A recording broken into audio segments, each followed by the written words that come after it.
I want to know what it is Quick is trying to say.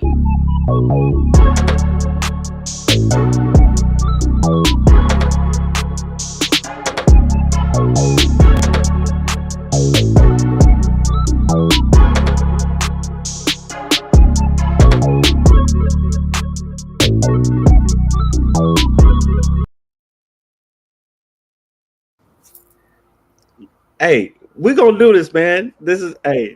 We just gonna have to do it. Kyron is not here, as everybody can see, but I'm gonna try my best. Here we go. Let's do it, Wally. Ladies and gentlemen, boys and girls, children of all ages, Fourth Wall Productions, in collaboration with Taurus Comics, respectfully brings you the 152nd episode of the Four Tales podcast. I am your host, Danny J. Quick from Fourth Wall Productions, and standing in for Kyron across the way is the king of the Queen City, Wally McNair. Whoa, buddy, please. There, Please, don't do that. Don't do that. Kings get dropped and downfalls, all that, brother. I'm just a guy who fight for his people and keep it peaceful. I knew you was gonna have something to say. I don't claim kingmanship to no city. I just stand for all my people. We'll say the King Supreme of the Queen City, and together. I don't want to put nothing with King, and I'm good on all of them. You know what I'm saying? But I'm here though. Ain't nobody saying but we here. The co-creator, King Supreme from the Queen City, Wally McNair, and together we are two blurred comic creators here to help you find your next favorite comic. We are live on the Agents of Geekdom Network via Facebook, Twitch, YouTube, and TikTok. So if you're listening or watching us live, thank you for your support. Don't forget to like, subscribe, share, and review this podcast, because all of your positive reviews and interactions help us reach a bigger audience. Wally, man, thank you for joining me, man. Thank you. Yeah, anytime, brother. You said you needed somebody to sweep the floors. I said I'd come in and do it. sweep the floors. Nah, man, you're doing more than that. Anybody who doesn't know, they got to know. If they know me, they got to know you. We've been working together for a long time on comics. Co-create King Supreme, man. You do a lot of work in art galleries, and Elton, dang on Fairy Tale Nights, man. All kinds of Skull Kids, man. All kinds of stuff, man. I've been watching and thankfully being part of your journey for a long time. So I appreciate you. I'm here, my brother. Shouts to Kyron, man. For real. Absolutely. Shout out to Kyron. I told Kyron, I hope this is the first episode out of 152 episodes. I missed a few. This is the first episode that Kyron has missed. But I'm going to try to keep it together. We're going to do our best, Kyron, but we're probably going to mess a lot of things. Well, I'm not going to mess a lot of things. Danny's going to mess a lot of things up, but it's from love. I already messed up the intro because first of all, I played the wrong video. I wasn't going to say nothing. Second of all, I can barely read. But thankfully, we have an amazing guest who I think will help make up for some of that. So we got just amazing comic book creator, writer. You've heard of Asunda. You've heard of Niobe. You've heard of the Defiant. The CEO of Stranger Comics is in the building. Sebastian. You forgot literary activist. You know what I'm saying? You got to put some respect on that man's name. Come on, bro. Absolutely. Sebastian Jones in the building. Welcome, man. Thank you. Happy Friday. How are you guys doing? Thanks for having me. Happy Friday indeed, man. So for anybody who may not be familiar with your work, Sebastian, I know I did a quick intro, but give it to us in your own words, man. Yeah. And I also want to pass on my love and respect to Kyron. I've been through that about a year ago, and there's always a before and an after, and that's how your life can be defined sometimes. So much love and respect and appreciation. So for folks that don't know me, maybe you know me from this angle. Familiar now? Yeah. All right. Hey guys, my name is Sebastian Jones. I run Stranger Comics with a whole bunch of misfits or whatever. We're mostly known for doing the Niobe comics, or the silhouette of my hair at a comic convention. I don't know. But we're in our 16th year of doing this. 16 years of Stranger Comics, and what we're most known for in the comic space is essentially the world of Asunda with our trade paperback collections, wraparound dust jackets, the Akira homage. I saw Danny picked it up on TikTok and gave me a shout out. Thank you very much. All the fun things. We were with amazing artists around the world on our stuff. Our new Niobe comic that dropped, the Niobe She Tribe, one with Kusa and Bedu from the Woman King, is amazing. So we're just lucky to work with some amazing creators, in the space. So yeah, if you like fantasy comics, if you like fantasy, we're it. If you like super dope hip hop homages, or other homages. This we sold out of this at Emerald City Comic Con, the Emerald Edition. Yeah. You got the tradition. Yeah, no, same one. We went to Emerald City Comic Con and Seattle, Emerald City. They love their green, so we did 50 copies of this, and we just blew through these. Yeah, so yeah, super fun stuff, man. So just been in the game for a long time. Been creating this world since I was a boy, and I'm 83 now, and just making it happen. Oh, you're a little bit younger than me. I'm 1,000, so we there you go. This is one person I've been trying to get Wally's actual age for as long as I've known him. I've known Wally really over 10 years now, and I still don't know exactly how old he is or when his birthday is. So it's not important. That's not the important part. Sebastian, I did some digging, and I understand you had a record label at one point.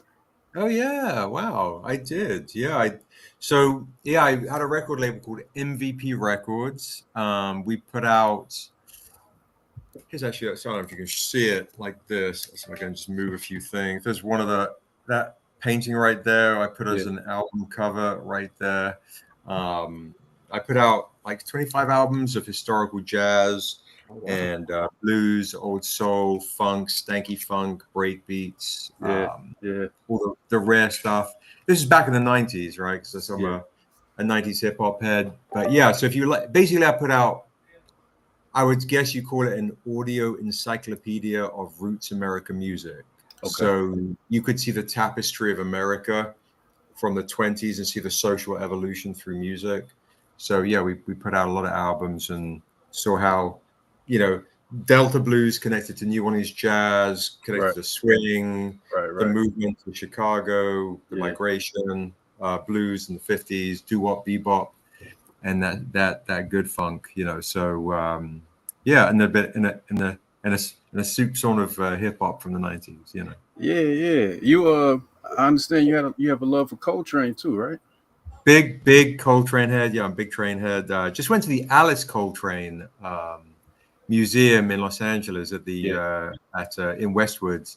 Yeah, it sounds so not like I'm super obnoxious or whatever, but it wasn't until I heard Alice Coltrane I believed in a higher power.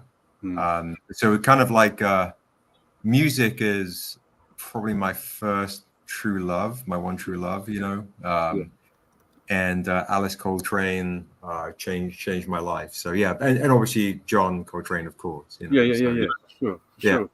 Big Train head, yeah, for sure. So the music has always been coming from England. Did you get turned on to a lot of American music when you were over there, or after you got here? Yeah, no. When I moved here when I was about 18, by myself, looking for adventure and craziness. And there was a small window of time when I was at the I grew up in England and I was in a boarding house, and it was at times quite violent and horrible. And I just being mixed, I kind of discovered in predominantly white, predominantly super white kind of neighborhood. I think I discovered hip hop at 12, 13, and I also discovered 1960s civil rights music. Yeah. And discovering James Brown, Say It Loud, I'm Black and I'm Proud as a 12-year-old, 13-year-old boy, getting into a lot of fights for being not white. It kind of molded me a lot. I think it was super formative, right? Yeah. And I was like, oh, this speaks to my spirit, and it stuck with me. Yeah, so music has been huge part of my my orbit, my universe since I was a boy. Even to the point, actually, in this new comic, I wrote some music, and you could scan the QR code. I wrote it with one of my best friends who creates a children's book series called Brown Sugar Fairies. Okay. That we announced recently. Rob Edwards, writer of Princess and the Frog, is going to direct it. But anyway, she and I wrote some music together. You scan the QR code and you can listen to the music while you read the comic. Yeah, I'm a big music head, bro. Big music head. Yeah. Nah, it's trying to get Wally to get back to it, man. Wally, I told him for that Elton book that he did that he should have put some music out. Wally used to be. We did put music. We put a whole soundtrack. I mean you personally need to get back and put some lyrics together, man, because you spent some time as a great battle rapper, and I'd like you to get back to it, but I mean, now that Sebastian said it's okay, I'm sure something might happen. I got to ask you guys a question then. As you guys are the new Niobe, yeah, Laurie. Hey, folks. So who is on your Mount? I don't want to say Mount Rushmore because it's kind of whatever. Who is your top five? Do you have a top five MCs or man? Vastly different. Danny's is gonna be Will Smith somehow. Will Smith got a new album coming out. Don't play with me now. That Lost and Found album was a lot better than people give it credit for. But I'm not here to disrespect, but I mean mine changes, but Andre 3000 is definitely always in that top for me. For sure. Man, it's cliche to say Biggie and Pac, but because Pac's mom is from where I'm originally from, Lumberton, there's a certain connection there from the ground level. And Big was the first guy before I understood Slick Rick that made me really think about storytelling. So MF Doom jumps in and out of that for me a lot too. And that's not to leave out like the Coles and the Kendricks because they're definitely running, the Rayvons and so on and so forth, man. But can I say all of the Wu-Tang or do I have to pick a particular? No, yeah, you can say the group like okay. You can say Andre, you can say Wu-Tang, yeah, for sure. Yeah, we throw the Wu in there, so I guess that cover that's close enough to 5 for me. I think. That's for sure. No, go, Danny. You go. No, I was just gonna say I listen to a lot of Southern rappers, so it's always gonna be Andre, it's gonna be J. Cole, it's gonna be Fonte Coleman, it's gonna be Rhapsody, Big Crit, people like that. So, I love the traditional, the pop hip hop stuff, but I really kind of connect with Southern rap more than anything. But do you think Big Crit plays D&D? Does he? Just the name Big Crit, like Big Crit, yeah. But Chris in tune with so many things. I wouldn't be shocked if he did low key. Like, right. That's a great name, right, for D&D. Yeah. So I guess for me, Tribe, for sure. Wu for sure. Probably Public Enemy. Probably had. De La, I'm a Native Tongues kind of dude for sure. Yeah. And I would probably say as influence for me, Rakim. I would probably say. Oh yeah. The God MC. Gotta give love. Just me being old, But yeah, those guys, and then in the other top, it's like you're right. Like people come in and out. Like Outkast for sure. Yeah. I also think. The Fugees, the Score album. Yeah, you know what? Forgive me. I should have said Lauren. I mean, the Fugees as a whole, but Lauren is definitely one of the illest when it comes to him. So yeah. It's crazy. It's ridiculous. Yeah. So she might be top 5 for sure. I always prefer her emceeing to her singing. Like I just think her emceeing is just crazy. Right, and I get yelled at when I say that. And it's not to say I don't love her singing too. Same, for sure. As a lyricist, like she goes toe to toe with anybody and beyond, So Same.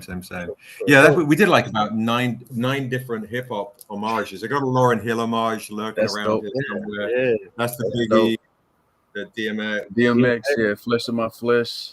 Blade too, randomly. Yeah, I didn't have them all like immediate, but yeah, I've got Lauryn Hill, Erykah Badu live album. I do a lot of hip hop homages. Well, sure. I've got a new one on a new Kickstarter at some point.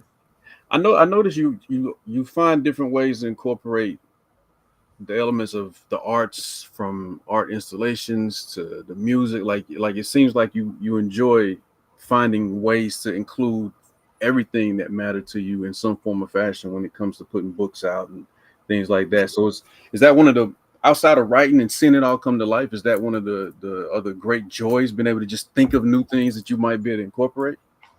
Yeah, I it's funny. I guess it's something that is organic or intrinsic or whatever, that it just happens. It's not like there are some moments, of course, being wearing the CEO hat, like, oh, this would sell well, this would do well for sure. Right. But I don't put out anything I don't 100% believe in, that doesn't really speak to my spirit. So it's like, okay, yeah, I when we did the Blade homage, we did 2 of them with Kanan, and it was like, well, without Blade saved Marvel, right? In the movie space, so we need to recognize that and tip our hat to that franchise. There's I'm a big, I don't know, Hulk is my favorite superhero, so we've got Hulk homages. I got one dropping on the next Kickstarter midway through the campaign. Okay. Yeah. So that yeah, you'll see different things kind of lurk within the comic space, because I think it's always about emotional connection, right? So when you're a reader, the immediate thing you see, the first thing you see is what is on the page. So even on this, like we have this coming on the Kickstarter, the next one you can get this for free if you back the Kickstarter day one, right? So in the 90s, everyone's collecting trading cards, right. And so I was like, whoa, that would be kind of cool if we did a trading card homage cover. I loved that shit as a kid, and even put the stats for our character on the back. Yeah. Dope. So fun, nostalgic, and that kind of stuff. And then in the arts, like you say, then we can do also beautiful paintings. So things that if you're a fan of just beautiful painted art and you don't necessarily like homage stuff, or it's not your bag, but you like beautiful paintings, then there's something for you. Thank you, Brandon. I appreciate that. Was it intentional, or another just kind of happened thing that a lot of the covers you select would make great gallery pieces, great wall display pieces as well? Was that an intentional move, or? Yeah, for sure. That's a great note. So when I had my record label, you saw the painting on the wall. I now and again did gallery exhibits. In Los Angeles, there's an area in Los Angeles called Leimert Park, which is kind of like the cultural black mecca of LA.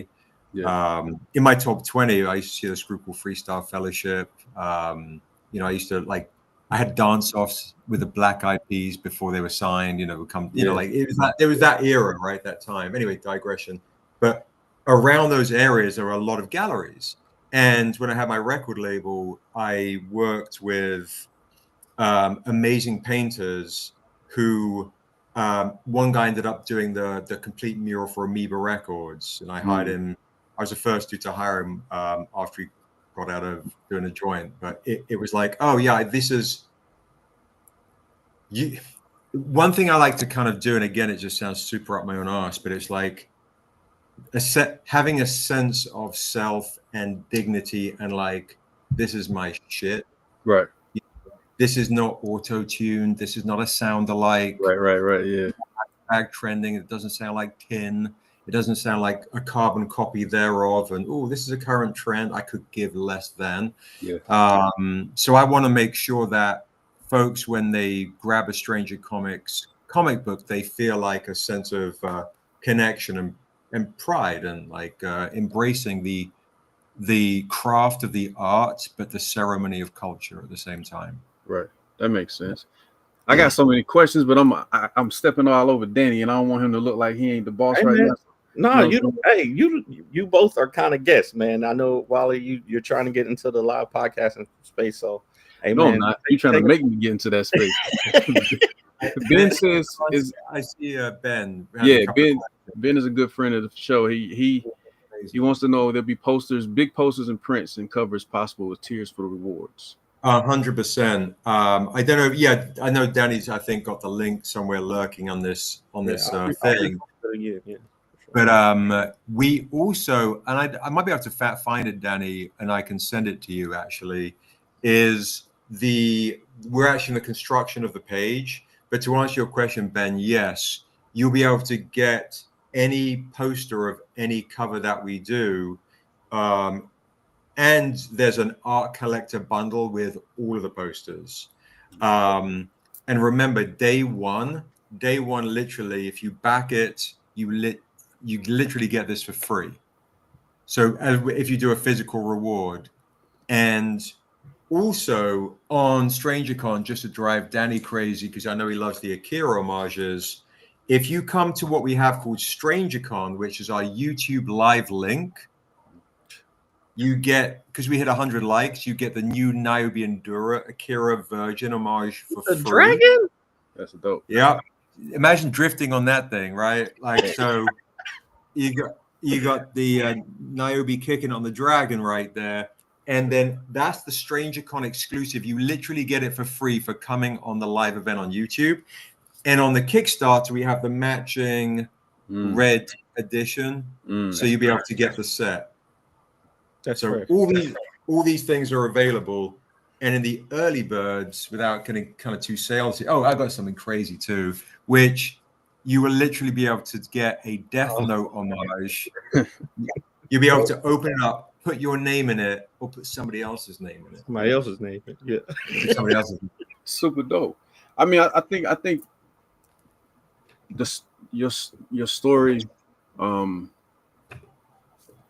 knowing the parallels, like, because hip hop, like all these things that influenced me as well, Danny as well. I mean, except for Will Smith, I wasn't really but I think it's dope to see what you've accomplished, and from what I can tell, you hold very close to making sure that you protect what you're building, what you believe in. Right. How hard or how difficult or how easy has that been to turn down certain things when you know it just is going to taint what you're trying to do or completely take away from what it is that you're building? I appreciate that. That's a great question. So when we started Stranger Comics 16 years ago, before that, when we were talking about it, after I ran the record label, I shopped around Niobe, The Untamed, where you first meet Niobe, these graphic novels to different publishers. And some were very honest. They were like, fantasy doesn't, honest, but I don't know, dickheads maybe. Yeah. They were like, fantasy doesn't sell in comics, right? You got the one-offs like Conan, Red Sonja, cool. And they were like, their black comics do not sell enough to keep us in, to make money. Right. And female lead comics do not sell enough to make money. I'm like, I'm doing all three, Right. And that's my lead is Niobe. And they were like, yeah, peace, whatever. But some of them were like, oh, this would look good during a Black History Month announcement, so we'll do a limited run during this window of time. And I was like, oh shit, you're really vapid. Okay, so that's what you just see. You just see Black comic headline, please shareholders, whatever. You're not seeing the integrity of the story. You're not allowing a reader, whether they're black or white or whatever, to have an empathetic kind of relationship with these characters, based on, all the stuff that we all know, right? So I was like, oh, good Lord, okay. You see this as a headline, checkbox thing, clickbaity thing. I've got to start a company to protect the integrity of Niobe in this creation, and who she is and how vulnerable she is. you know, in this world, right? You know, she could be torn down, all the things. So I was like, shit, I got to start I literally have I don't want to run a company again after the record label, but I have to start a company to protect the integrity of Niobe. And I was going through separation at the time, divorce at the time, broke. There's the times I slept in my car. So in the kind of years that followed, when movie studios would come along and they were like, oh, we're doing option. Here's dangling the carrot to your question. Like, it was, you kind of wrestle with the concept of morality, right? Because I can say, I was really moral. I stuck to my guns to protect Niobe, but that means I didn't feed my family. Right. And so I never really I never knock people that are deemed sellouts because I don't know what's going on really in their home life or whatever. Yeah. So it maybe stupidly it wasn't hard for me to say no to everybody. Yeah. But it did hurt my my own reality in a really big way at times. Right. I had one dude like literally going like, I'm gonna write you a check right at a party. He saw the stuff. He was like freaking out. You know, this big producer guy is like, I'll write you a check right now for $100,000. Like right now, I get it. I was like, I don't know you do. Right. I don't know who you are. He's like, no, I made these movies. I'm like, yeah, but I don't know you. Right. I don't know who you are. He's like, but I got 100,000. I'm like, I can't be bought, right? Or Niobe can't be bought. It's not like that. But you know, and so again, it's like, yeah. So turning down stuff in some respects is hard, especially when you're like, oh, you know, we were at HBO for a while. We're not there anymore. It's like, okay, back on the road, back driving trucks, you know, back puffing boxes, you know, back doing all the things to survive. And if we never make a TV show or a film after all these offers and opportunities and things, am I okay with that? Right? Are we as creators okay with our creations and honoring the craft itself, which to me, I think we kind of have to be. Yeah, I agree. I mean, I had a small situation with a publisher who I'll leave nameless. I had did a project for my daughter called Fairy Tale Nights, and I can say the name though. Nah, don't. We'll leave them be. I mean, it doesn't matter. It was DC Comics. But the editor, he met me at a show. He fell in love with the project, ran it up to some people above, and one of the first things that they wanted to do was change the main character from a little black girl to a little white girl. And it was like, yeah, I've been there. Can't do it. Like, this is for my daughter. You know what I'm saying? Like, this if it was powdered toast guy, I might not care. Like, I may have made that just for the reason of, but for this, you know. And it was the same with music. When I was active in music, I probably could have been not a janitor at 4 Comics if I had took the opportunities that were put in front of me at times because of the money over pride, or not even pride, just principle. You know what I mean? Like, but I grew up in a world where you're supposed to stand for and stand on certain things. So I respect the fact that, you know, you've gone against those obstacles, and that, you know, you have days where you look back and say, man, I know I did the right thing, but like, you know, right, exactly. But it doesn't feel like, you know, and it's interesting too, because people see Stranger Comics, right, and they go like, oh, there's photos of you hanging out with this celebrity or that celebrity. You must be, you know, bank. I've driven the same car for 20 years. I just got a new car because my car died. Right. You know, like, you know what I mean? Like, it's just the visibility. You know, like assumptions. It could be fans. It could be other creators that I work with. It could be whoever. You know, because I do my best to put the art forward or whatever. And you know. And I think this in America is a big deal, right? People won't back your Kickstarter or support you if you present the sob story or you present the, you know, you better buy, you know, like, you know, when people are like, oh man, black people don't support comics. Oh, this and the other. You're not supporting, you know, like, no one wants to hear that shit. Yeah. It's let the work do the talking, and be positive and try and help folks out. You know, like I'm always like, heal people even if you're broken. Like you got to do the best. You know, that's why we're here, right? Otherwise, do some other shit. Right, for sure. Yeah. I think it's important, man, to have that balance though. Like to know, y'all know me. I'm more of an impulsive kind of creator. You know, I would be not I you, would be Danny, not you. I would be the one more likely to be like, oh man, yeah, I want to work with you.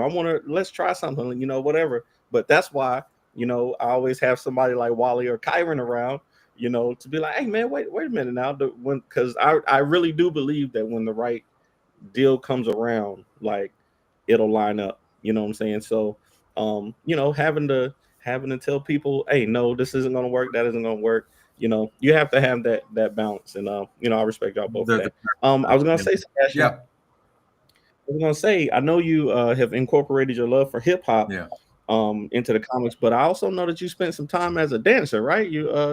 How are we gonna incorporate that into the dialogue? Wow. Good. That might not be family friendly. I'll leave that for like I don't care. So my first job, thank you, Danny. My first job, I was like, I don't know, like 17 or something, and I worked at a record label, and I basically was like, I ended up getting hired to dance at the biggest gay club in Europe as a hip hop dancer and one of the speakers. Like do my James Brown moves. I was gonna say, was you like Pop with Digital Underground? Yeah, it was very 100%. 100%. That was very me. And I'm like a James Brown fanatic. So I lasted about one evening, maybe two, and I was like, nah, I can't. I'm getting accosted, and I just remember this. There was this skinny black dude who was just always just screaming at me, and he had a white dude on a leash who was completely naked. So I was 17. I was like, again, I don't know where we're streaming this, but so anyway, I didn't last too long in that. Kyron's not here, so in that profession. So yeah, it was good times.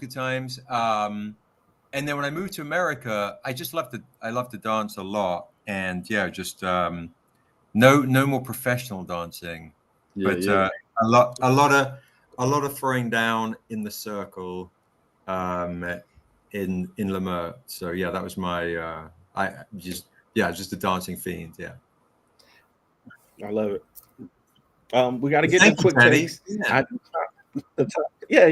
just figured the audience might want to know about that. We got to get the quick takes real quick. Wally, I know you got some more questions. So let's do quick takes real quick, and then we will hit your other questions on the backside. So if you haven't seen the quick takes before, this is a rapid fire Q&A session where we grill our guests on their deepest, darkest secrets from the internet, like we haven't already done that. You didn't already. Okay. We already did that, but no, because Kyron couldn't be with us this week. I asked him to send in some questions for you. So you're gonna have 45 seconds to answer each question, and then we'll end with the fifth question being a top 5 list. So question number 1, Kyron wanted to know: are you a dual wield or a single wield weapon user, and why? I would say I'm a dual wield kind of guy, because I can kill twice as many people in just the right amount of time. There you go. Makes sense. Nice and easy. I like it. Makes sense. Okay. So question number 2. He said that you recently did a comic about Robert Smalls. Who is another Black historic figure that you would want to do a comic book about? Nina Simone. Nina Simone. That's a good one. For sure. I would love to see that. Yeah. Question number 3. Kyron said he saw that you once met Fred Williamson, aka Hammer. So he wants to know, what is your favorite blaxploitation movie? I'm a big fan of Barry Cordy's The Last Dragon. But what Lord, yeah, okay, yeah. I was going into the 70s, but yeah, I would say that's tough to beat, because literally my mom was like, I watched that movie every week, right? It was that and The Dragon, and my mom paid for an American company to do a mail order to send the soundtrack to the little village we were at in England, so I could do my workouts to the soundtrack. Last Dragon. That's dope. I was a Last Dragon fanatic, and I would say Vanity is probably one of my first crushes. Yeah, for sure. Much so that my dad bought the and I could then sell them at school. Oh, so you was on your hustle early. Yeah. Hustling. I respect it. Hey, I love it. Okay. Question number 4 from Kyron is, what is your favorite music to write to? I would say right now I'm listening to a lot of Aaron Copland. Aaron Copland, if you remember the movie He Got Game, the Spike Lee joint. So Aaron Copland's music, if you listen to that whole soundtrack, is all from Aaron Copland. Right now I'm listening to that a lot. Like his intro, that intro is my second favorite movie intro of any movie of all time. He Got Game. I think it's a masterpiece. And that music is John Henry. It's called John Henry, and I listen to that a lot of mornings recently when I get up to be like, all right, trying to get back in bed. You're right. And I would say apart from that, I listen to Gorecki, Eric Satie, and Ennio Morricone, all the spaghetti western music. Yeah. And then of course, being a jazz head, I'll always come back to Alice Coltrane. Generally, I would say Alice Coltrane above everybody when I write. Dope. I love it. All right. That's so not rapid now we fire. got I'm to talking too much. Go on. Sorry. No, you're all right. You're all right. Now, for the last question, we like to do a top 5 list. And Kyron wants to know, we already said, you do. You're great with the homage covers, and the references. So he wants to know your top 5 comics to homage. What are going to be your top 5 next homages, or things that you haven't been able to homage yet? My! Well, that's giving away a lot. Okay, that's already telling you my secret sauce. But I'll tell you this: on the next Kickstarter, we have an homage dropping midway through the campaign. Keep a lookout for it. Sade's Love Deluxe. Oh, okay. Yeah. I also want to do an homage to Coltrane's "A Love Supreme." That I also need to do an homage to. This is just for me, Alice Coltrane's "Journey in Satchidananda." If you have not listened to "Journey in Satchidananda" by Alice Coltrane, go and put that on when you go to sleep, or you're rising in the morning with the sun, and you'll walk with God. Right, God will be within you. Another one is Pharaoh Sanders. The Creator Has a Master Plan, which Pete Rock is his all-time. Pete Rock, of course, hip hop legend. His all-time favorite song. The Creator Has a Master Plan. Oh, and then I'm doing one to. I shouldn't be saying this, but I'll let you know. Exclusive. Don't do this. Paul's Boutique. Okay. All right. I won't get it before you will, but I might have to put it on the list. So thank you for doing that. Thank you for doing that. All right, Wally, go ahead and take back over. Take over. We just talk. See, this is the thing. Sebastian's a real guy. We can just have conversations here. I will ask though, would you say that your love for D&D games and things of that nature is what sparked building the world the way that you are? Or it's I would say it's a combination. And Imani had a quick question. I'll just quickly answer it. I'm writing a serial killer project right now. If you like Dexter, you like Falling Down, or you like Hannibal, I'm writing one of those right now. I know Morgan's favorite show is Dexter. So I love that. Amazing. But yeah, so coming back to the boarding house, everything I think, you know, when I really look at the reality of my life's work, it's things that affected me dramatically as a young boy. Hence the record label putting out the kind of music I wanted to put out, that the music that saved me, right?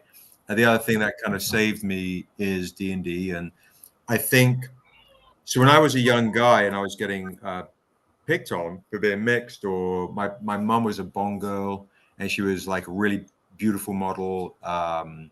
She was England's #1 model in the exotic department. So a lot of the older boys in the 18, 19 would tease me, and teachers would tease me, and my mom being brown, they would talk a lot of shit as well. And my dad was quite wealthy, so they were also jealousy. But they, you know, like these are guys that my dad lost both his parents to suicide. Like my mom comes from the council estate. They're like people come up the hard way, and so there's a perception, right? It's coming back to me with like, oh, you're hanging out with a celebrity and holding a book up. No, whatever. Right. So I was creating this. I discovered Lord of the Rings. I discovered D&D. I discovered the idea of a fantasy world. Right. And that I started to create and play within, so I could hide within it, I think. Yeah, for sure. And I created Niobe to take on, I think I romanticized about her as a young guy, most likely. Not necessarily just in a romantic sense, but just in a way that she could be like someone to take on my vulnerabilities, right, and also my insecurities, but also my wrath. Right.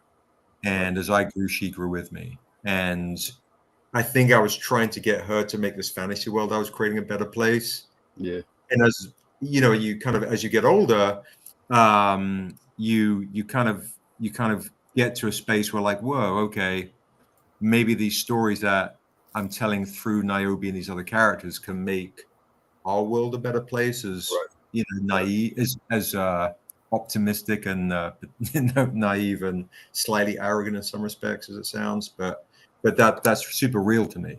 It's super real to me. Like, as an example, in the first Niobe comic, the first line I wrote, I like to challenge the readers, right? So the first line I wrote up here, it says, what haunts you?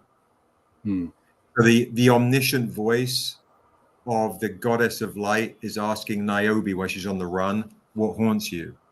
Right. But also basically asking you, the reader, what haunts you? Right. Allowing the reader to put themselves in Niobe's shoes right from the jump, and then you can get vulnerable right from the get-go. So yeah, D&D, playing in those spaces, fantasy allows me to kind of create, be that kind of Toshiro Mifune, Clint Eastwood badass, John Wick type dude you want to be, but also create gray areas. And the older I got, the kind of like the more conflicted the character got. Like Niobe, she's mixed. She's half angel, half demon, to reflect the duality of spirit we share. I'll show you a piece of artwork that kind of represents Niobe. If you is right there. Yeah. Is that Kanan also? This is actually Sheldon Mitchell. Oh yeah. So Kanan did a cover version of this, but this is Sheldon who did the interiors for this book. Jamaican dude, he's amazing. Yeah, that's super dope. I think that's another great thing about you found escape. Hotels wants to be out of here. Look, he's like, this has been a great show, but it's meant to end. No, that's Kyron. That's Kyron. I messed up the format. Oh, really? I messed up the format. So Kyron is in the comments, cracking jokes on me because he knows that I didn't do it the right way. Gosh, Kyron, he's trying. I'm trying my best, Kyron. I'm sorry. I would say too. I would say Sebastian, man, it's always cool how the parallels of, like, it's cool, but it's not cool. We go through certain things, but if we hadn't went through those things, we probably wouldn't be who we are, and wouldn't have the principles and the morals and and stand for the things that we stand for. But it's also dope to see, in certain ways, you're giving outlets back to other people that can be an escape, that can give them a chance to reflect, that can become therapeutic, you know what I mean, on these other levels, while at the same time inspiring people as they hear your story and continue to hear your story and to see, you know, with the ups, the downs, the highs, the lows, the everything in between. So, you know, a lot of respect for that, man, because you know, this isn't an easy game. The world itself isn't easy, but you know, it's even more difficult coming from the perspective that we're coming from and fighting to have, before it was cool, representation and voices. I also think it's dope that you decided to go a different path. You mentioned romanticizing Niobe, but it's dope that most creators would be like, I'm gonna make me like directly me the character, you know, and because Danny's Ace Blade, he doesn't, Morgan is Lumberjacks, like they don't like to admit it, but that's exactly who they are. But I think it's dope that you chose to go this other path that allowed you to explore and escape and build, but also allowed you opportunity to hold up women and give them light, and not give but help shine light and be supportive in that way. So I think that's pretty amazing, bro. Thank you. Yeah, you know, it's interesting. So yeah, I appreciate that. Niobe has always been the face of the franchise. As Danny posted this is actually one of the early bird homages you can get on the new Kickstarter, which I think kind of speaks to the concept of silencing Black women, you know, what people try to do. So I wanted to rock a really dope Silence of the Lambs homage for this one. So I wrote a character called the Stranger, right? Because I always wanted to be that Clint Eastwood man with no name, kind of Yojimbo kind of character as a young guy. Like, I'm not that cool. I can't say the right thing, you know, in the bar or whatever. I'm not going to get the one-liners. I'll think of it in the car, right, on the drive home. Right. Yeah. This, you know. But I'll try and you know maybe fail, but it's all right. So I created this character called the Stranger, and the Stranger's in the Untamed, who is who you believe, and this is the first book that I wrote, The Untamed, and who you believe is the star, right? But it's also purposeful, not just because it's a nod to the spaghetti westerns and the samurai movies of Kurosawa. It's also the fact that the Stranger's making way for Niobe to shine, right? Yeah, I was gonna say, 'cause that will be first appeared in that, right? Good first appeared in the Untamed, exactly. And when I like to do this. I'll give you guys kind of the pitch for the Untamed. It will kind of give you a set you up for what that is. When I signed the deal with HBO, before I signed the deal with HBO, I was in the meeting with the head of drama there, and he asked me a question. He said, because I'd had a lot of meetings with studios, and they were like asking all the regular questions, like, so what demographic is this for? Right. I'm like, yeah. And I was like, I don't know, people that like good shit. Yeah. Like, yeah. I know what you want me to say, but I'm not going to say it. It's too cringy. But this guy said to me, I love this dude. He was like, can I ask you a question, Sebastian? Is the Stranger you? And I was like, yeah, he's my my struggle with needing redemption, and I've done some bad stuff, and what if I had a second chance to get redemption or to right the wrong? As men, we make so many mistakes, and are we allowed to forgive ourselves? Are we allowed? What would he do with a second chance? And would we kill the world for our family? What would we do with second chances? And he said, okay, cool. And he goes, can I ask you something else? Is Niobe you? And I was like, yeah, she's my conscience. Right. She's my opportunity to become that better man for her. Right. And also she's mixed like me and understanding like, oh, okay, yeah, sure. It's like this thing of it's just struggle to belong. I don't feel like I belong anywhere, but I can fit in, and I belong with certain people that, okay, I belong with this person or this person. So I've had to kind of make my own tribe. But I think that's kind of more common with everybody as young people, like, oh, where do I belong? Oh, I'm into this now, whatever. So anyway, all that's to say is, yeah, that relationship, I understand the relationship on trying to connect with your character, but also when you are writing for somebody that is not of your gender or age or culture or whatever, maybe not culture, maybe race or whatever you want to call it, You have to empathize and then sometimes work with people that know more than you do. Like when I work with Mandler or I work with Tuso, or, you know, but also not then get caught up in like, oh, I'm not allowed to write anything other than a mixed guy with big hair, you know, like that's right. But, you know, I get that question a lot at conventions after I do a panel. This white dude comes like, I'm writing about a black character. Is that okay? I'm like, yeah, bro, write your shit, you know, but understand you're going to get people talking shit about you. And that's also okay. Right. Look at the context in history. Right. Yeah. As long as you honor what you're writing and it's not just a, you know, it's because we need one, you know, no, why? Right. Yeah. All that kind of stuff. Right. That's always the mark of a bizarre white writer to me. Like, oh, it's really great. It's really diverse. I got an Asian guy. I got a black guy. I'm like, what? You know, like, I am Captain Blind. Yeah. I don't get that shit at all. Right. No, man. But sometimes it comes from a place of innocence, right? So I don't want to also come across like a dick. It's just, oh, okay.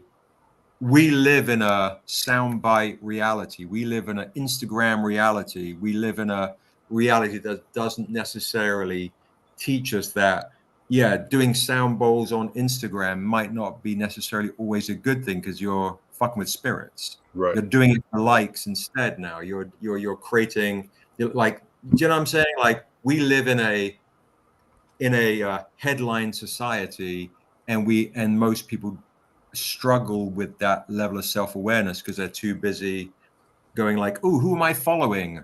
Right. That's so genius on Instagram, not to be on a tangent, but I'm like, whoa, you come with a term. I'm following someone, like they're like my leader. And I have followers. Right, it plays to the ego.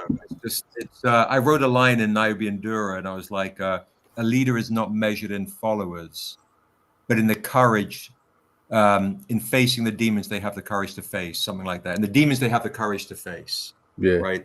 Whether that's external or internal. But anyway, so I'm sorry, I'm like, Nah, you good. Like, listen, I enjoyed the conversation. I'm pretty sure Danny is thinking he'll never send me and you together into a meeting with anybody because we'll probably have people tearing the office down and jumping out the windows when it's all said and done. I love it, man. Like a friend of mine, Jock Niem, he just got on and ranted about having to be everything, you know, as far as pushing your comics, man. I think it's great to have people who have different voices, have, you know, different perspectives, because, you know, we need them all. And like, I just think that it's total BS that, you know, people would say that, you know, a white kid from Arkansas can't connect with a character because they're black or a woman. Like all the things that you're saying are universal things that everybody has to deal with, the dualities, and, you know, the want for revenge at times, and, you know, the good and the evil side of everybody. So but it is the balance that he mentioned as well, like the reasoning, the intent, the reasoning. Like not just doing it because, oh, this will make it cool. What if I make them this? You know what I mean? Like, okay. And, all right. And then we also have to allow people to grow and find themselves, right? So you might not necessarily I couldn't have written The Untamed at 20. I needed to make some mistakes. So, but we're in such a society to condemn and be like, oh, look at me, like this, that, and a lot of people do that because they'll need a quick like boost of likes on their page to give themselves a little bit of a jolt. Like I've seen people talk shit about me on social media. I'm like, okay, you're obviously going through some shit. Cool. You could have just picked up the phone and called me. Right. Like, it's you know, we've all made mistakes. We've all made mistakes, and I'm not gonna let Kyron get me by going over to my time on this show. So I'm not. I'm not gonna make that mistake today. So Sebastian, I posted again in the chat the Kickstarter link. So where can our get fans follow you? Where can our followers follow you? Even though I know we don't care, we don't necessarily. But where can they keep up with your content? And tell us what else you got coming up next. Yeah, thank you so much. So you guys can follow me at Stranger Comics on all the socials. You'll also see our Kickstarter launch, our Stranger Con launch. Do not miss that.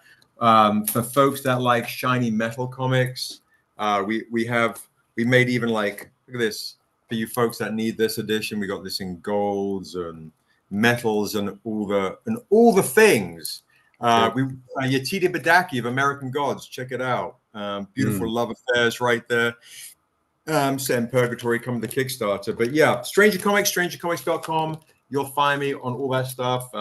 Stranger Comics Saturday, we launched the Kick. Instagram Thursday Lives. I do that stuff every Thursday, like an idiot. And then WonderCon and Anaheim, all the conventions. I don't know, but let me leave you with this. All right, for folks that don't know, I'm going to leave you with a pitch to the Untamed. All right, this is the start of Stranger Comics, and this will give you an idea of why you might like this. All right, would you damn your family to save the world? The Untamed is a story about a man who's stuck in purgatory. And after 10 years, the devil comes along and he says, I'll give you 7 days to reap the 7 souls that murdered you and your family. He says, well, sign me up. He takes a drifter's return to a one-horse town in a huge world. As his memory comes back in broken shards, he realizes when he was alive, he was a bad man. Maybe he deserved to die, but now he's on a path to save his family. On his path of vengeance to save them, he meets a little elven girl called Niobe. And she reminds him of how old his murdered daughter would have been, giving this man a second chance that we men need to be a good man, even a father. He only has 7 days. 7 days. The kicker is, what if she's one of the 7 souls he has to collect? And the devil set the whole thing up just to find her. Would you damn your family to save the world, or would you damn the world to save your family? Because if Niobe can stay alive in the Untamed, in this book we spent 10 years painting. Look, that's the guy, the lead artist of The Last of Us. You know the video game The Last of Us? Yep. That would be the guy who paints Harry Potter, Lord of the Rings of Sweden, Peter Bergting. Look at this. Look at this spaghetti western magic right here in fantasy. Come on now. I love it. Look at that right there. If Niobe can stay alive in the Untamed, maybe she'll grow up to become my fantasy franchise's savior or destroyer. Yeah. All right, I love it. Sounds like you've been practicing a little bit. Danny told me out an interview. I've been studying all day. You may have said that picture once or twice, man. No, I love it. Sebastian, man, thank you for coming. Wally, thank you for stepping in for Kyron again. Hopefully, Kyron, I'm sorry, man. I had to, have some real conversation. A real one was on here, so I couldn't let Danny just mess this conversation up. Got to do it. Wally, where can people follow you and catch what's coming up next for you? Oh, at Wally V, WOLLYV. That's the Instagrams. But I normally be at fourth wall, sweeping the floors and stuff. So you can always catch me there, man. It's cool.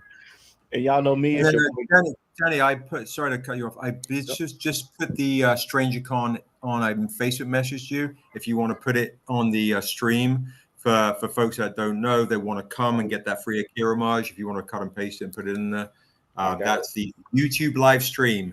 If you guys go to the YouTube live stream and hit like, subscribe, remind, if we hit there it is right there. If we hit 200 likes, you get something else for free. So come to the stream, get all of your goodies, all the metal joints too. Look at that.